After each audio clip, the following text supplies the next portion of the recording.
지난 시간에는 유월절과 광복절에 대해서 말씀드렸습니다. 기억하시죠?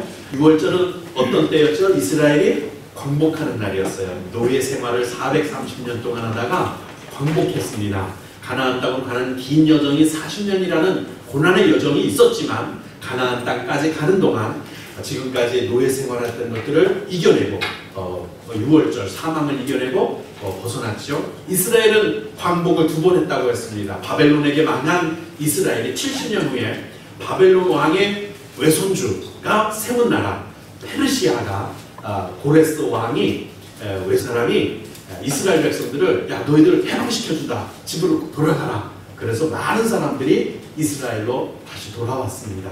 2번 해방이 됐습니다. 한 번은 노예에서 해방이 됐고 한 번은 포로에서 해방이 됐습니다. 중요한 의미가 있죠. 우리나라도 나라를 빼앗겼습니다. 주권만 뺏겼나요? 나라만 뺏겼습니까? 우리 생명, 우리 자유까지 뺏겼습니다. 우리 젊은 처자들은 위안부로 끌려갔고 젊은이들은 군대에 끌려가서 비참하게 죽었습니다.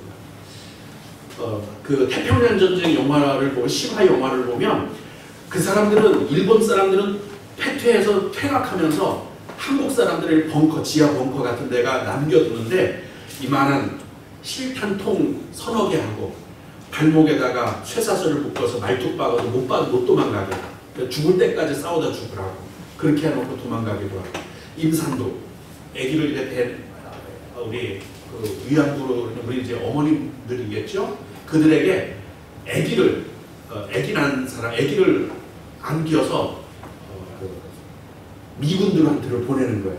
그러니까 아기 엄마는 아기를 살리려고 아기 받으라고 그래요. 그러면 미군들이 그 중에 많이 이렇게 은폐 이렇게 이제 숨어 있다가 아기를 받으라고 이러니까 안 받을 수는 없고 그 많은 사람들이 안 돼 가 그러는데도 받으러 나가면 그 아기 엄마한테 다이너마이트를 둘러놓은 거예요.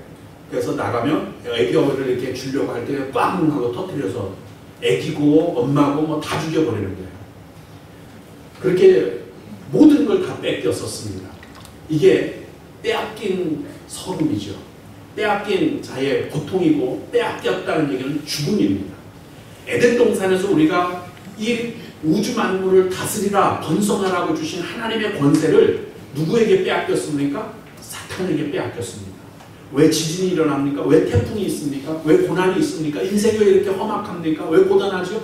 왜 인생에 슬픔이 가득합니까? 눈물과 이별이 끊이지 않고 질병이 끊이지 않습니다. 결국은 다 죽고 맙니다. 살아서 200년을 넘긴 사람이 한 명도 없었습니다. 왜 그렇죠? 사탄에게 빼앗겼기 때문입니다. 궁극적인 유월절은 궁극적인 광복절은 하나님의 나라로 이 사망의 권세를 깨뜨리고 가는 것이 진짜 광복절입니다. 물론 이 땅에서도 모든 사건, 모든 일들의 배후에는 어둠의 세력들이 있습니다.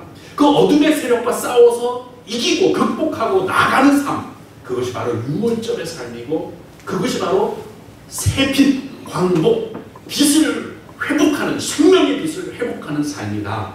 그 말씀을 드린 것을 기억합니다. 오늘도 같은 유의 말씀인데 우리 삶 가운데서 초점을 맞춰서 새 힘을 얻으리라는 말씀, 오늘 본문 말씀을 통해서 은혜를 나누고자 합니다. 지금 세상의 뉴스를 들어보면 정말 지칠만한 피곤한 인생이 아닐 수 없습니다. 곳곳에서 태풍 때문에 한 60명이 중국에서 죽었죠. 일본에서도 한 14명인가 죽은 것으로 기억을 합니다. 이재민은 재산을 다 떠내려가고 아무것도 안 남은 사람들은 뭐 말할 것도 없고요. 우리 청주 시민보다도 더 많더라고요. 그런 고통을 당하고 있습니다. 또 영상을 보다 보니까 아프리카에는 비가 안 와서 요만한 지지바들이 여자아이들이 죄송합니다. 여자아이들이 물통을 이고 플라스틱 통을 들고서는 하루 4시간인가 3시간인가를 걸어갑니다. 물을 뜨기 위해서. 물을 들어가서 물을 뜨는데 보니까 흙탕물입니다. 거기에는 그 짐승들의 오물도 있고 그 흙탕물을 떠서 먹어서는 안 되는 물을 그걸 3-4시간을 가서 떠와서 그걸 먹고 사는 거예요. 그러니 씻을 물이 있겠습니까? 그 비참한 삶을 사는 거예요. 그들만 그렇습니까? 어제 그저께인가 뉴스를 보니까 소득 격차를 우리 줄여야 된다 해서 그 최저임금을 올렸지요. 근데 결과가 나왔답니다. 극빈층이 엄청 많이 늘었다는 거예요. 자영업자들이 망한 사람들이 한둘이 아니라 자영업자들이 망해서 극빈층으로 다 내려앉아버린 거예요. 소득 격차는 더 많이 일어났답니다. 그러니 그 사람들 한 사람 한 사람 찾아가서 얘기 들어보면 눈물 아닌 인생 없을 거고요. 고통 아닌 인생 없을 겁니다. 다 지쳤을 거예요. 다 고통일 거예요. 농사짓는 우리는 말할 것도 없지 않습니까? 참 사람과 사람의 관계 속에서도 지칠 수밖에 없고요. 사는 것 자체가 먹고 산다는 것 자체가 참 피곤한 일입니다. 이런 하루하루 고단한 인생, 그런 인생을 우리 한번 이렇게 확 바꾸어서 광복절 빛을 회복하는 어둠, 이 피곤한 인생을 보람 있는 인생으로 확 바꾸는, 어떻게 하면 활력과 생기가 있는 삶을 누릴 수 있을까? 우리가 그리스도인이라면 한번 생각해 봐야 되지 않겠어요? 그래서 오늘 본문 말씀을 중심으로 은혜를 나누려고 합니다. 오늘 본문에 이렇게 말씀하십니다. 영원하신 하나님이래요. 그 죽음이 없는 거죠. 영원은 우리 사고력으로는 영원이라는 것, 무한하다는 것은 사실 사고할 수 없는 영역입니다. 근데 하나님 그 영원의 영역에 계신 분이세요. 그 영원하신 하나님, 그 여호와 하나님께서 땅 끝까지 창조하셨다는 거예요. 그분이 피곤하지 않으시며 곤비하지 않으시며 명철, 지식과 지혜, 아는 거 한이 없으신데 그분이 피곤한 자에게 능력을 주신다는 거예요. 내 인생이 피곤한데 지금 나에게 능력 주신다는 말씀으로 이게 보여야 되고 들려야 될 줄로 믿습니다. 무능한 자에게는 힘을 주신다는 거예요. 소년이라도 곤비하고 피곤하고 장정이라도 넘어지며 쓰러지되 오직, 이건 유일하다는 뜻이에요. 오직, only, 오직, 다른 방법이 없다는 거죠. 오직 유일하게 하나님을 앙망하는 자에게는 그 사람은 새 힘을 얻으리니 독수리 날개치며 하늘로 올라감 같을 것이요 다른 밥질하여도 곤비하지 아니하겠고 걸어가도 피곤하지 아니하리라. 내 인생이 걸어가는 인생이든 내 인생이 달려가는 인생이든 상관없이 어떤 모양, 어떤 형태로 내 삶을 살든 농사를 짓든 회사를 다니든 사업을 하든 상관없이 피곤하지 않다. 지치지 않는다. 활력이 있는 삶을 산다. 이렇게 말씀합니다.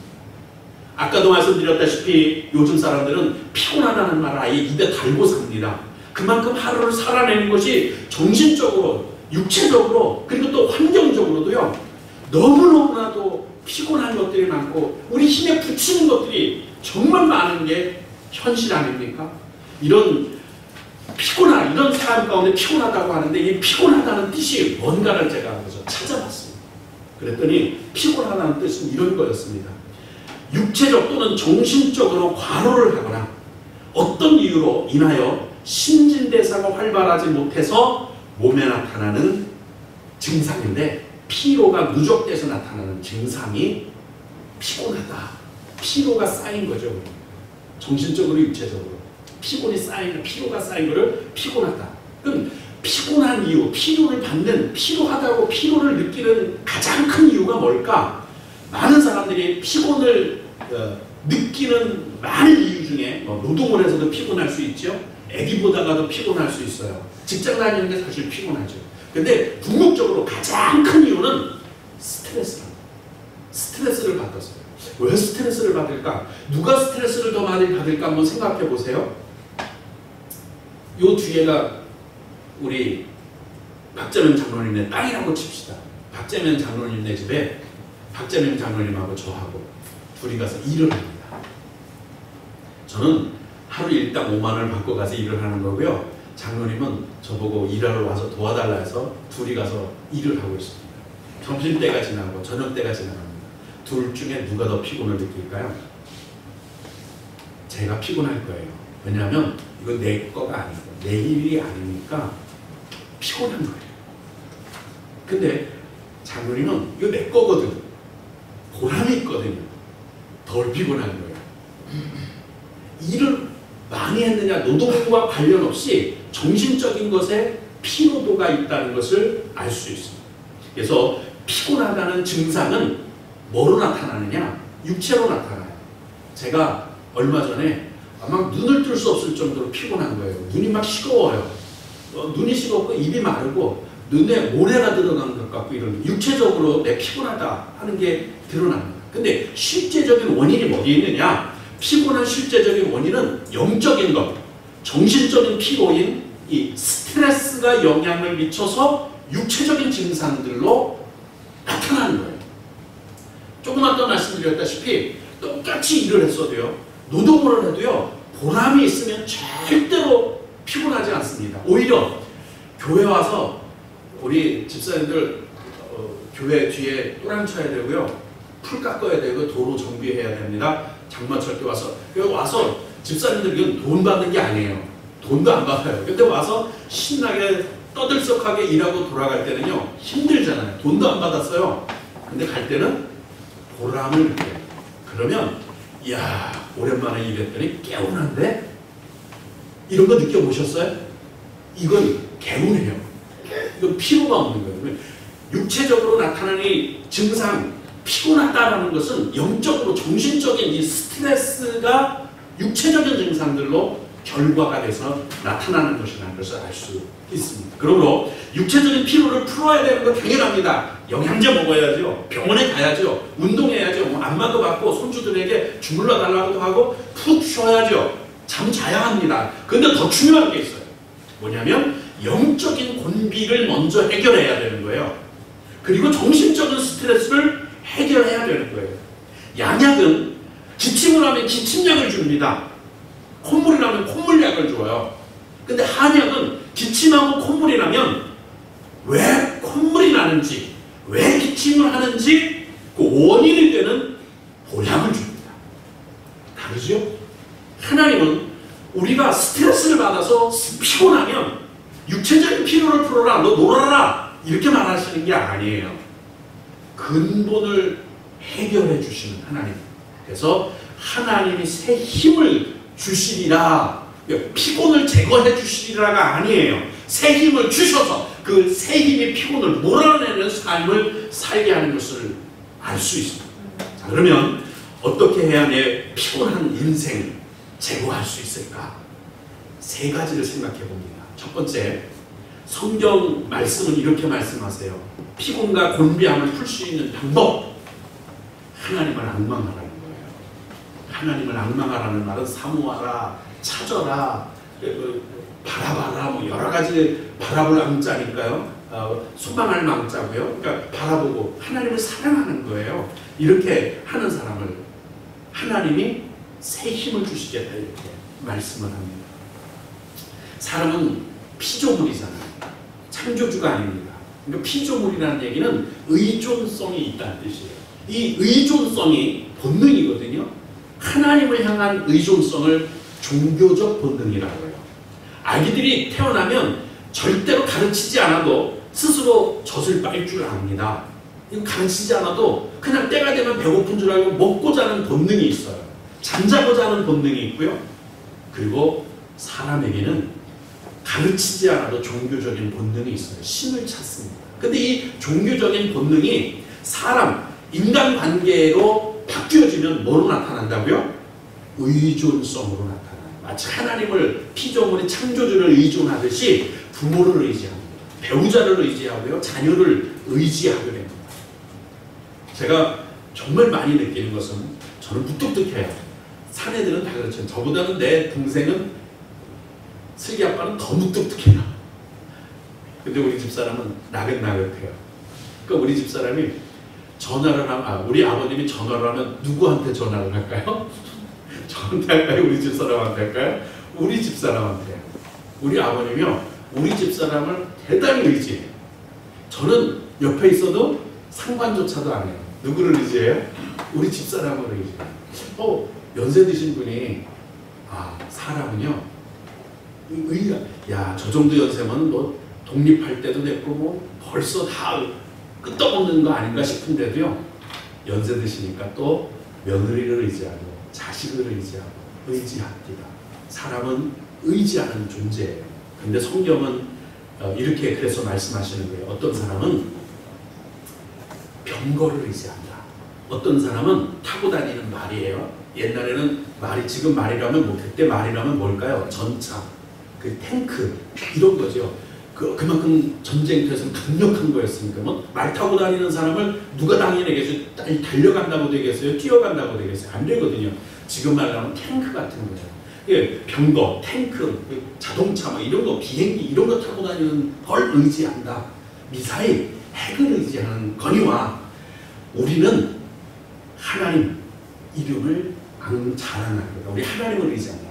김정은이는 지금 핵무기를 의지합니다. 네, 그런 뜻이에요. 근데 가만히 보면은요, 모든 사람들은 재물을 의지합니다. 권력이면 단주라고. 뿐만 아니라 조직, 단체, 정부 뭐 이런 것들을 의지합니다. 그래서 나도 조직이 있는 사람이야, 우리 직원이야, 뭐 이렇게 하는 뭐 검찰 조직들, 경찰 조직들, 또는 뭐 변호사 조직들, 국회의원 조직들, 다 조직들을 합니다. 뿐만 아니에요. 그러니까 동창이라고 하는 조직도요, 결국 알고 보면 의존성 때문에 생기는 거예요. 사회성이라고 말할 수 있죠. 이런 것들입니다. 근데 하나님은 뭐라고 말씀하세요? 그게 필요 없다는 얘기는 아니에요. 정말 중요한 건 뭐냐면 그 의지하지 말라는 거예요. 거기에 내 인생을 맡기지 마, 담보하지 말라는 말씀입니다. 그래서 시편 2편에 뭐라고 말씀하시느냐면 너희는 인생을 의지하지 마. 그들의 사람의 손에 있는 권력이나 재물이나 이런 걸 의지하지 말라는 거예요. 돈이 해결해 주는 게 인생이 아니라는 거죠. 사람이 가진 권력, 그 빽이라고 하는 것이 해결해 줄 수 있는 게 아니라는 겁니다. 궁극적으로 사람이라는 존재는 의존할 수 있는, 의지할 수 있는 대상이 되지 못한다. 그 사람한테 내 인생을 이렇게 맡길 수 있는, 이건 자식이라도 그렇고 부모라도 그렇고 남편 아내한테도 내 인생을 맡길 수가 없어요. 해결해 줄 수 있는 게 아니고요. 일정 부분 그 사람의 능력 안에서는 가능하지만 그 사람의 능력을 벗어난 것에서는 역시 아무것도 할 수 없습니다. 그래서 베드로서 1장 24절에 인간이란 존재가 어떤 존재냐? 모든 육체는 풀 같다. 풀. 제초제 한번 쓰면 그 다음날 싹 죽어버립니다. 우리 인생도 한번 하나님이 말씀만 하고 지나가면 서리 내린 것처럼 제초제 친 것처럼 싹 죽어버리고 노랗게 말라버리는 게 우리 하찮은 인생입니다. 그들이 가진 권력, 명예, 재물 이런 것들은요, 그 꽃과 그런 것들은 마치 꽃과 같다 이렇게 말씀합니다. 그러면서 풀은 말라버리는 거 아니냐, 꽃은 떨어지는 거 아니냐. 그러나 하나님의 말씀은, 영원하신 하나님은 끝이 없으신 분이시다. 영원 세세토록 계시는 분이다. 이렇게 말씀합니다. 그래서 사람은 육체에 속해 있는 건 아니에요.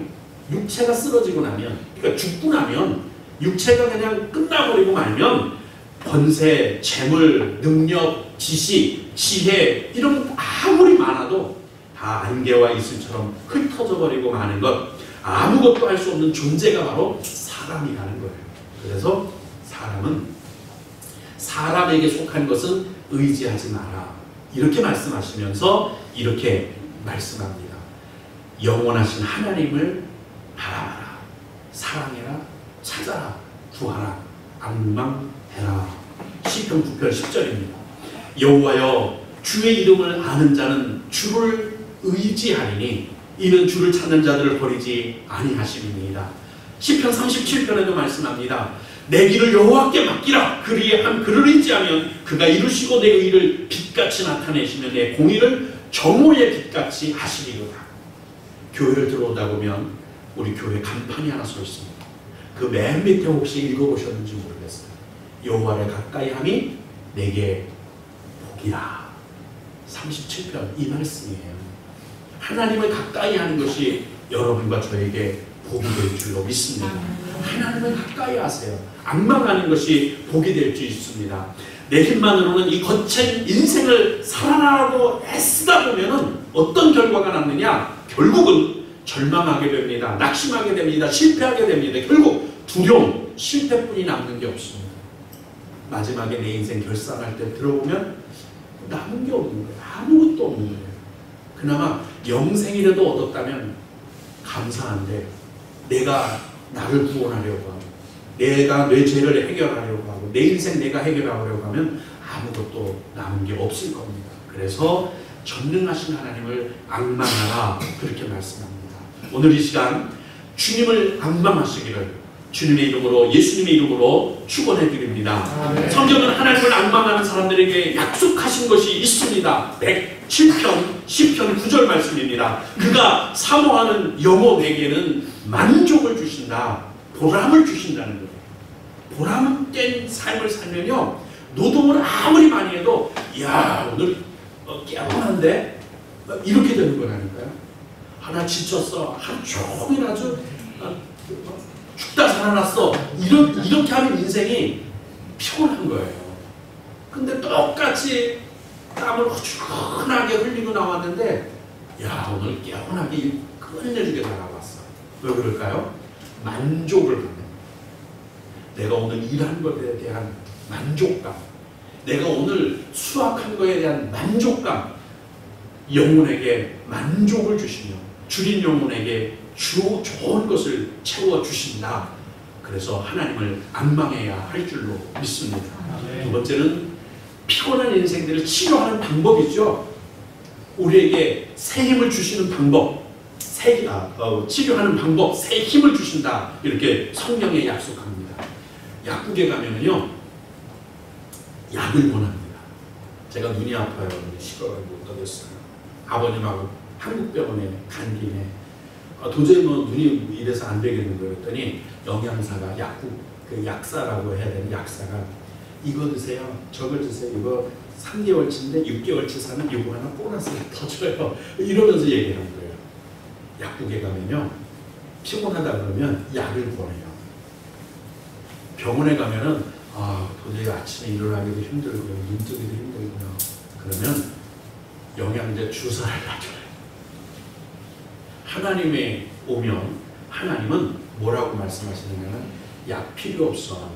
영양제 필요 없어. 내가 그냥 새 힘을 그냥 넣어줄게. 할렐루야. 새 힘을 주신다. 이렇게 말씀합니다.